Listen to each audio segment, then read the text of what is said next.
Assalamualaikum warahmatullahi wabarakatuh. Selamat pagi dan salam sejahtera bagi kita semua. Yang kami hormati Bapak Profesor Dr. Andos M. Fakri Adnan, MSc PhD, selaku dosen pengampu mata kuliah, serta teman-teman yang berbahagia.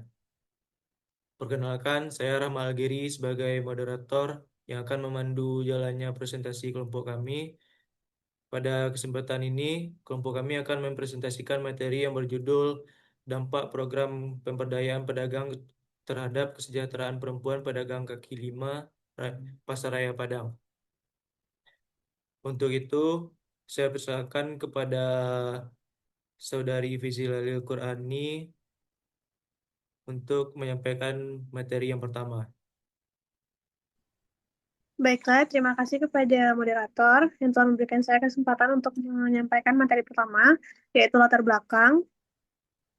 Sektor informasi menjadi penopang utama perekonomian Indonesia dengan 86,58 juta pekerja atau 59,40% pada tahun 2025. Perempuan merupakan kelompok yang paling banyak bekerja di sektor ini, salah satunya sebagai pedagang kaki lima atau PKL. Meskipun berkontribusi terhadap perekonomian keluarga dan masyarakat, perempuan PKL masih menghadapi berbagai kendala seperti keterbatasan modal, minimnya perlindungan usaha, serta beban ganda sebagai pencari nafkah dan pengurus rumah tangga. Di Pasaraya Padang, program pembinaan yang dilaksanakan Dinas Perdagangan Kota Padang masih bersifat umum dan belum secara khusus mengakomodasi kebutuhan perempuan PKL. Padahal, penelitian menunjukkan bahwa pemberdayaan yang responsif gender mampu meningkatkan kesejahteraan perempuan dan keluarganya. Oleh karena itu, penelitian ini bertujuan untuk menganalisis kesenjangan antara program pemberdayaan yang ada dengan kondisi nyata perempuan PKL di Pasaraya Padang sebagai dasar penyusunan kebijakan yang lebih inklusif dan responsif gender. Next. Selanjutnya ada rumusan masalah dan tujuan. Rumusan masalahnya ada tiga. Yang pertama, apa saja program pemberdayaan pedagang yang dijalankan oleh Dinas Perdagangan Kota Padang dan sejauh mana program tersebut menjangkau perempuan pedagang kaki lima di Pasaraya Padang. Yang kedua, bagaimana kondisi kesejahteraan perempuan pedagang kaki lima di Pasaraya Padang dalam konteks belum tersedianya program pemberdayaan yang secara khusus ber- berperspektif gender. Yang ketiga, apa saja faktor yang menyebabkan program pemberdayaan pedagang yang ada belum mampu menjangkau dan memenuhi kebutuhan spesifik perempuan pedagang kaki lima di Pasaraya Padang? Selanjutnya, kita masuk ke tujuan yang juga ada tiga. Yang pertama, mendeskripsikan program-program pemberdayaan pedagang yang dijalankan oleh Dinas Perdagangan Kota Padang, sekaligus menganalisis sejauh mana keterjangkauan program tersebut terhadap perempuan pedagang kaki lima di Pasaraya Padang. Yang kedua, menganalisis kondisi kesejahteraan perempuan pedagang kaki lima di Pasaraya Padang, mencakup dimensi pendapatan, ketahanan usaha, akses terhadap sumber daya, dan kualitas hidup dalam situasi belum tersedianya program pemberdayaan yang berperspektif gender. Yang ketiga, mengidentifikasi faktor-faktor pendukung dan penghambat yang menyebabkan program pemberdayaan pedagang yang ada belum mampu menjangkau dan merespon kebutuhan spesifik perempuan pedagang kaki lima di Pasaraya Padang. Baiklah, itulah yang dapat saya sampaikan. Saya kembalikan kepada moderator. Terima kasih kepada Saudari Fizi Lalil Qurani. Untuk selanjutnya, saya persilakan kepada Saudari Irma Sayani untuk melanjutkan materi selanjutnya. Baik, terima kasih moderator. Di sini saya akan menjelaskan terkait kajian teori. Yang pertama yaitu konsep pemberdayaan. Pemberdayaan atau empowerment merupakan salah satu konsep kunci dalam ilmu administrasi negara dan pembangunan masyarakat. Pemberdayaan didefinisikan sebagai suatu proses untuk menciptakan masyarakat yang mandiri dan sejahtera melalui upaya memperkuat wawasan, sikap, keterampilan, perilaku, kemahiran, dan kesadaran dalam mengoptimalkan sumber daya yang ada dengan cara menentukan kebijakan, program kerja, serta kegiatan yang diselaraskan dengan kebutuhan nyata masyarakat tersebut. Yang kedua itu konsep kesejahteraan. Kesejahteraan merupakan tujuan akhir dari berbagai upaya pembangunan termasuk program pemberdayaan. Dalam literatur ilmu sosial, kesejahteraan tidak semata-mata diukur dari dimensi ekonomi seperti tingkat pendapatan, melainkan mencakup berbagai aspek kehidupan yang saling berkaitan. Selanjutnya yaitu teori pemberdayaan masyarakat, yaitu teori actors. Menurut Cook and Cook dan Macaulay, pemberdayaan diarahkan untuk menghasilkan perubahan yang terencana melalui pengelolaan berbagai input yang telah diidentifikasi dan dipersiapkan sejak awal. Pendekatan ini memungkinkan terciptanya output yang lebih efektif, efisien, dan bermanfaat bagi masyarakat. Yang pertama yaitu authority atau kewenangan. Masyarakat diberikan kewenangan untuk mengubah pola pikir, sikap, dan semangat kerja menjadi milik mereka sendiri. Yang kedua yaitu confidence dan competence, yaitu kepercayaan diri dan kompetensi. Pemberdayaan bertujuan untuk menumbuhkan rasa percaya diri masyarakat melalui pengembangan kemampuan dan keterampilan yang dimilikinya. Yang ketiga yaitu trust, yaitu kepercayaan. Masyarakat perlu memiliki keyakinan bahwa mereka mempunyai potensi dan kapasitas untuk melakukan perubahan. Yang keempat yaitu opportunities, yaitu kesempatan. Masyarakat diberikan kesempatan untuk menentukan pilihan sesuai dengan kebutuhan dan keinginan mereka sendiri. Yang kelima itu responsibilities atau tanggung jawab. Setiap proses perubahan harus dikelola dengan baik dan dilaksanakan secara bertanggung jawab. Dan yang terakhir yaitu support atau dukungan. Keberhasilan pemberdayaan memerlukan dukungan dari berbagai pihak, baik dalam aspek ekonomi, sosial, maupun budaya. Selanjutnya itu ekonomi politik dan kebijakan publik. Pendekatan ekonomi politik dalam analisis kebijakan publik menekankan bahwa kebijakan pemerintah tidak dapat dipahami secara terpisah dari konteks hubungan kekuasaan, kepentingan berbagai aktor, dan struktur ekonomi. Selanjutnya itu next. Metode penelitian. Pertama, jenis penelitian.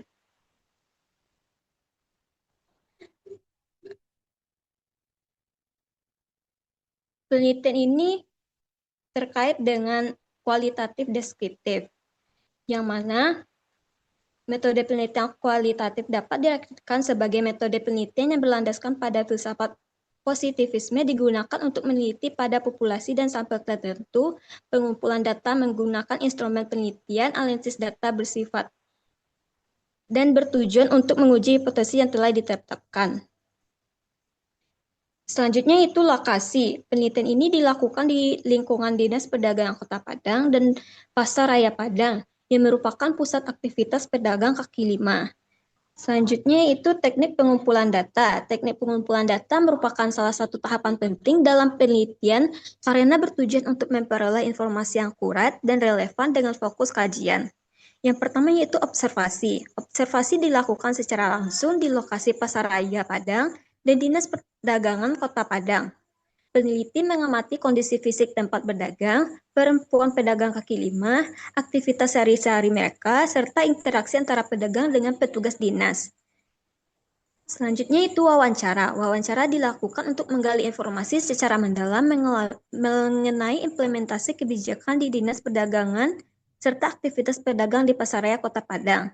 Wawancara dilakukan dengan 2 orang pihak dari Dinas Perdagangan Kota Padang yang menangani pengelolaan Pasaraya Kota Padang, yaitu bidang sarana dan prasarana serta bidang yang terkait lainnya.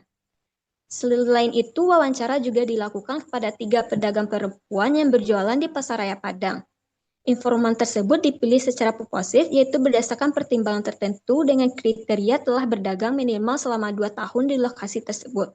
Terakhir yaitu dokumentasi. Pengumpulan dokumen relevan meliputi peraturan daerah terkait pedagang kaki lima, serta hasil penelitian terdahulu yang relevan. Dokumentasi berfungsi sebagai data sekunder yang digunakan untuk menvalidasi dan memperkaya temuan dari observasi dan wawancara. Sekian dari saya kembalikan kepada moderator. Terima kasih Saudari Irma atas pemaparannya. Lanjut kepada Saudari Ridin untuk menyampaikan materi selanjutnya. Baik, terima kasih kepada moderator. Selanjutnya saya akan menjelaskan mengenai teknik analisis data. Analisis data menggunakan model analisis interaktif Miles, Huberman, dan Saldana yang terdiri dari 3 komponen yang berlangsung secara simultan. Yang pertama, kondensasi data, menyaring, memilih, memfokuskan, menyederhanakan, dan transformasi data kasar dari catatan lapangan, transkrip wawancara, dan dokumen. Yang kedua, penyajian data, yaitu menyusun informasi yang telah dikondensasi dalam bentuk uraian naratif, matriks, tabel, atau bagan yang memungkinkan penarikan kesimpulan. Yang terakhir ada penarikan kesimpulan dan verifikasi, mengidentifikasi pola, kategori, dan hubungan antara kategori dari data yang telah disajikan, kemudian memverifikasi kesimpulan dengan kembali merujuk pada data awal. Selanjutnya, hasil dan pembahasan. Temuan 1, program pemberdayaan belum responsif gender hasil observasi menunjukkan bahwa program pemberdayaan yang dilaksanakan Dinas Perdagangan Kota Padang masih bersifat umum dan belum mempertimbangkan kebutuhan spesifik perempuan pedagang kaki lima. Program lebih berfokus pada penertiban lokasi berdagang, pengaturan jam operasional, dan pelatihan kewirausahaan umum tanpa memperhatikan beban ganda yang dihadapi perempuan sebagai pelaku ekonomi sekaligus pengelola rumah tangga. Temuan yang kedua yaitu kondisi ekonomi dan sarana berdagang yang rentan. Perempuan pedagang kaki lima di Pasaraya, Padang bekerja dalam kondisi ekonomi yang tidak stabil dengan penghasilan yang fluktuatif dan tanpa jaminan sosial. Sebagian besar pendapatan hanya cukup untuk memenuhi kebutuhan sehari-hari. Selain itu, keterbatasan fasilitas pendukung seperti sanitasi yang kurang memadai dan tidak tersedianya tempat penitipan anak turut menjadi hambatan dalam menjalankan aktivitas usaha. Temuan 3 yaitu rendahnya partisipasi dalam program pemberdayaan. Sekitar 75% informan menyatakan belum pernah mengikuti pelatihan atau pendampingan usaha yang diselenggarakan pemerintah. Rendahnya partisipasi ini disebabkan oleh keterbatasan waktu karena harus berdagang, kurangnya informasi mengenai program yang tersedia, lokasi pelatihan yang kurang strategis, serta rendahnya rasa percaya diri untuk mengikuti kegiatan pengembangan kapasitas. Yang terakhir, tingginya beban ganda perempuan pedagang kaki lima. Perempuan pedagang kaki lima menghadapi beban ganda yang cukup berat karena harus menjalankan aktivitas berdagang sekaligus mengurus pekerjaan domestik dan pengasuhan anak. Kondisi tersebut menyebabkan keterbatasan waktu dan energi untuk mengikuti program pemberdayaan, serta berdampak pada kesehatan fisik dan psikologis seperti kelelahan dan stres yang berkepanjangan. Sekian dari saya kembalikan kepada moderator. Terima kasih Saudari Ririn atas pemaparan materinya. Selanjutnya, silakan kepada Saudari Syafrina untuk menyampaikan materi selanjutnya. Baik, terima kasih kepada moderator atas kesempatannya. Di sini saya akan melanjutkan terkait pembahasan. Yang pertama ada autori atau kewenangan, di mana perempuan pedagang kaki lima belum memiliki kewenangan yang memadai dalam menentukan dan mengembangkan usahanya.